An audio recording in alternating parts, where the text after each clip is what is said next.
This week on Barely Homesteading, part 2 of installing our garden fence, which is actually installing the fencing.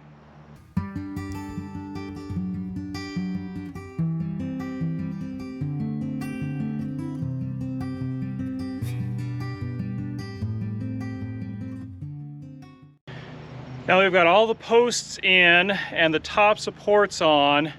We need to strengthen and add more support to this before we put the fencing on. So what we're going to do first is we're going to add another 2x4 underneath all of these top supports to form an L. I'm going to do this for a couple of reasons. On this last board down here, you might be able to notice that it's already starting to sag due to gravity. And as we let the weather and the sun degrade this wood, it's just going to continue to sag. And so by putting a 2x4 underneath that to form an L, those two boards are going to support each other. The other thing is that with just that thin 2x4 up there, it gives us a small area, a small window in which we can attach the fencing to. And we've got a lot of variation in the height of these posts, and that fencing does not conform quite as easily as the height of the post changes. And so adding that extra 2x4 gives us some additional variation in which we still can attach the top of the fencing up there and get it stapled so that we don't get animals going through that or trying to go through that gap. So with the fencing there, it is definitely, or the attachment of the fencing up there is definitely going to help.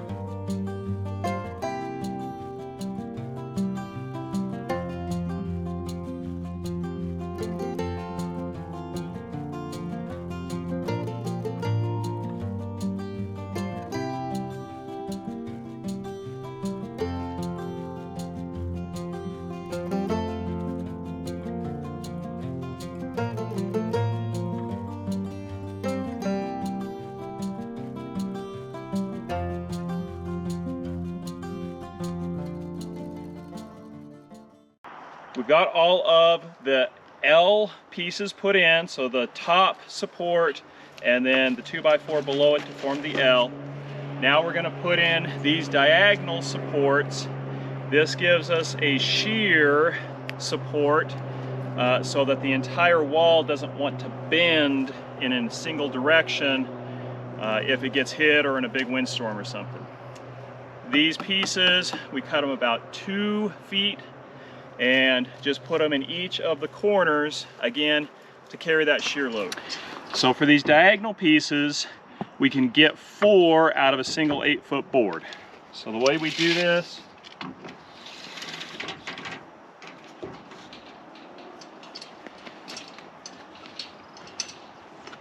we're going to mark off every 2 feet.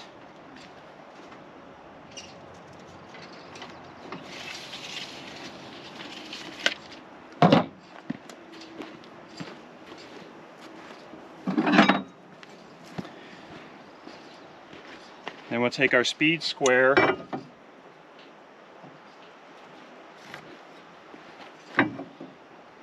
get our cut line, and then we basically just want to cut a diagonal right at the middle of that line. And so these are 3.5 inch wide, a standard 2x4. So we're just going to mark at the halfway point.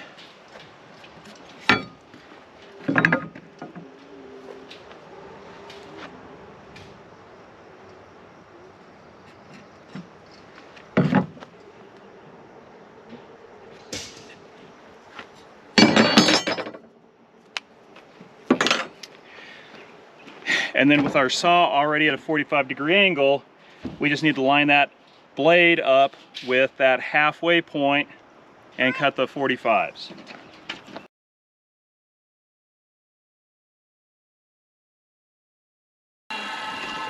You want to make sure that you're flipping the board or changing the miter angle so that you get the angles on the same side so that it fits into that corner. Now, if you have scraps that are a little more or less than 2 feet, you can use all those scrap pieces.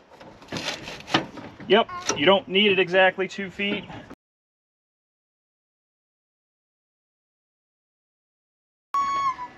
And now we got 4 corner pieces. All right, so putting these corner pieces in can be a little tricky. What I found that works the easiest is you figure out where it's gonna go, which direction it's gonna go, and then start the 2 screws in the top. They don't have to go very deep, you just want to get them started. And that allows you to be able to position this and hold it without needing to hold those screws. You then want to just put one of these in, because sometimes it'll shift on you a little bit while you're putting that top one in. And so with the only one in, you can still adjust down here.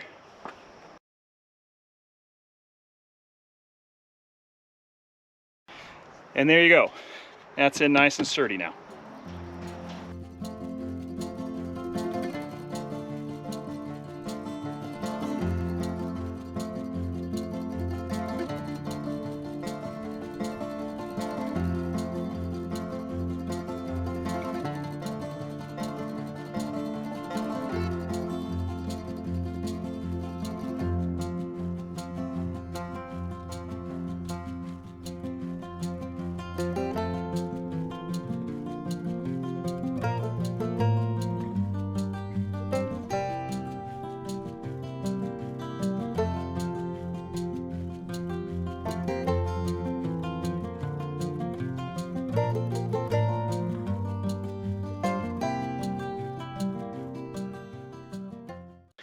With all the support structure up, we're ready to put the fencing on.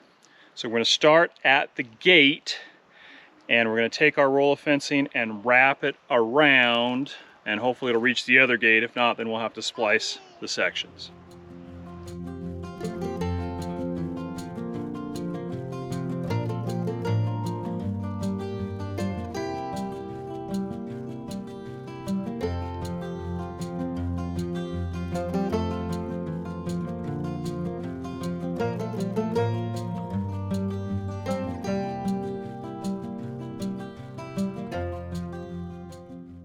When putting up this fencing, we're starting at one of the gates, and then we're putting staples in very often so that we get a good attachment that we can then stretch this fence to get it tight.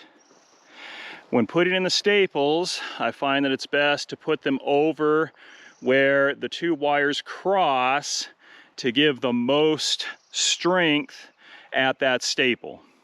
You don't want it bending or breaking where the staples are.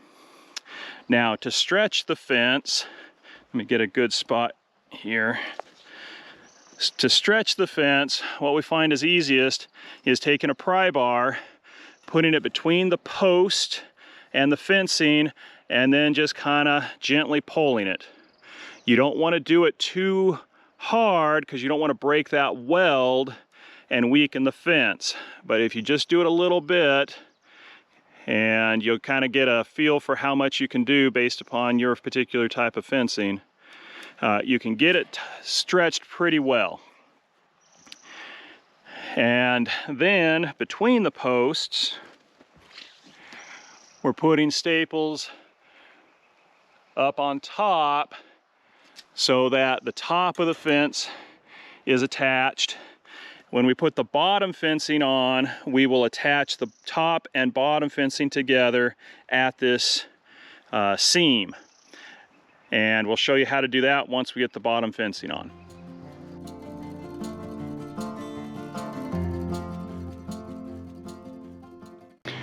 Now here we have an inside corner. We're We're not wrapping it around the post, but we have to go from this side that way. And so when you have that, you want to make sure that you attach a couple of 2x4s to the post so you have something to nail to.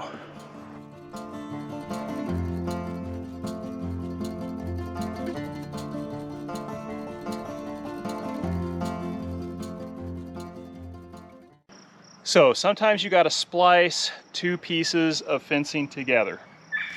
So the best way that I have found to do that is to make sure that at both ends you have the little stubs of the horizontal portion.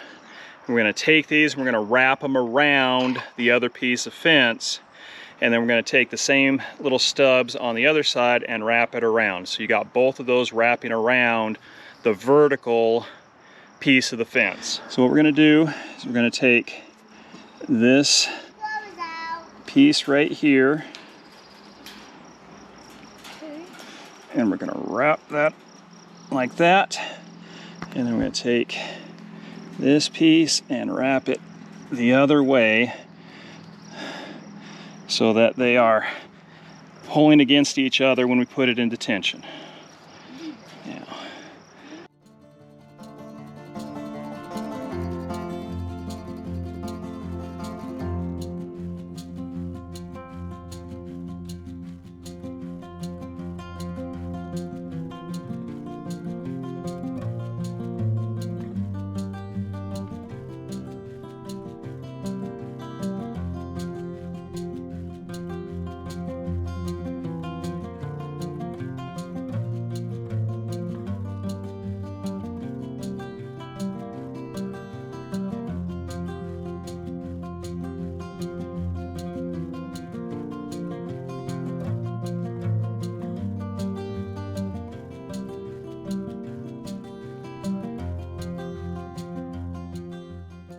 All right, so now that we've got it spliced together, we can finish putting this up.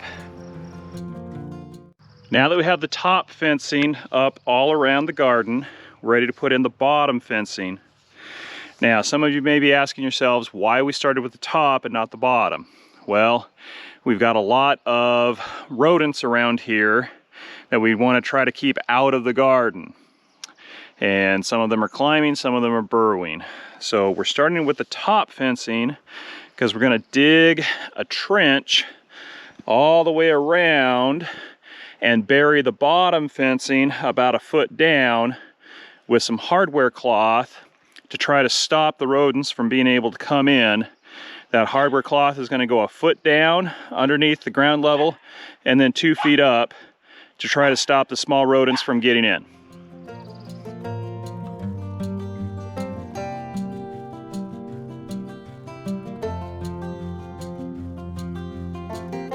We've got the lower fencing in, we got the top 2 staples on. We're going to put the hardware cloth on and staple through both the hardware cloth and the fencing.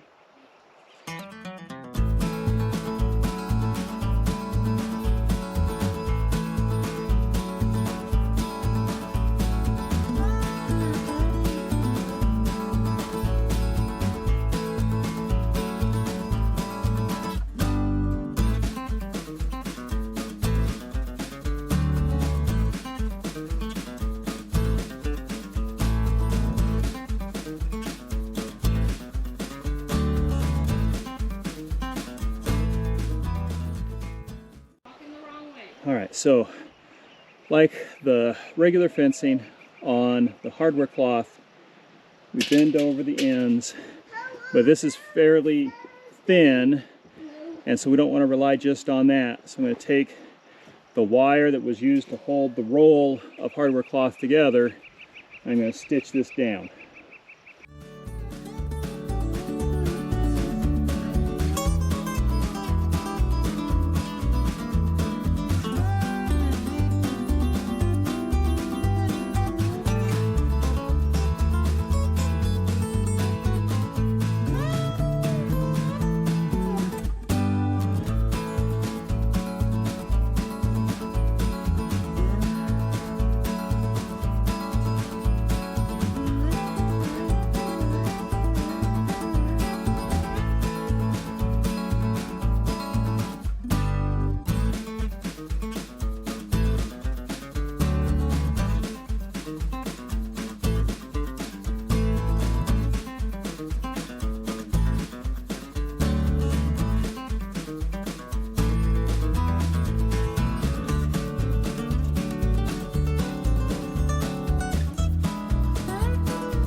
After we get all of the fencing in, we're filling the trench with rock to again discourage the burrowing animals from trying to get under the fence.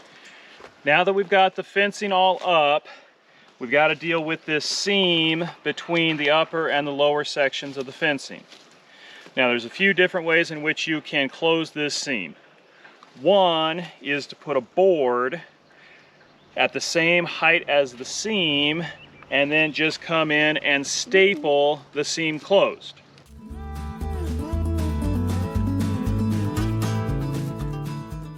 Now this means of closing the seam is probably the most sturdy because you've got a hard backing to the seam where animals can't push through. While it's the strongest, it's probably also the most expensive. Now the reason we've done the backing board in this location of this corner is because we want somewhere that we can lean tools against and not have them leaning directly on the fencing, and we want a backing for this outdoor cabinet that we have. Now for the rest of the fencing, we're going to close this seam with a different method. Now in Colorado, what we did is we actually got some galvanized wire and we stitched the seam together. That worked really well, except for long runs. With a long run, due to the amount of friction with each individual stitch, by the mid or at the end of the run, it got really hard to pull the wire down the length, and we ended up having wire breaking and we'd have to splice it together. So here, we're going to do something different. We're actually going to wrap the fencing around each other to close this seam. Now, I did not come up with this method. I actually saw this method on another YouTube of a Scandinavian company that was installing a thatched roof. And they put down poultry netting, chicken wire, and they were using this method of wrapping the ends of the fencing around each other to stitch the seams of the poultry netting to itself. And so that's where I picked up this method. All right, so what we're going to do is right here at this seam, we're going to take the horizontal portions of the fencing and wrap them around each other. Now, you can use a lot of different tools for this, but what I found is that a regular paint can opener works pretty well. So we take this, put it between the two vertical portions, and then we're just going to wrap it around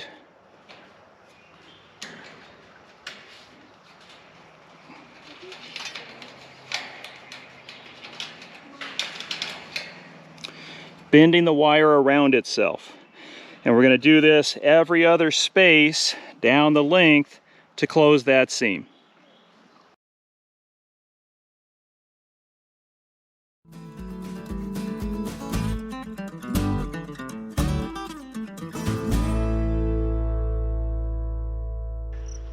Join us next time for installing the gates and actually planting our garden. Till then, this is Lumberjack from Barely Homesteading saying use it up, wear it out, make it do or do without. Please like and subscribe. Bye.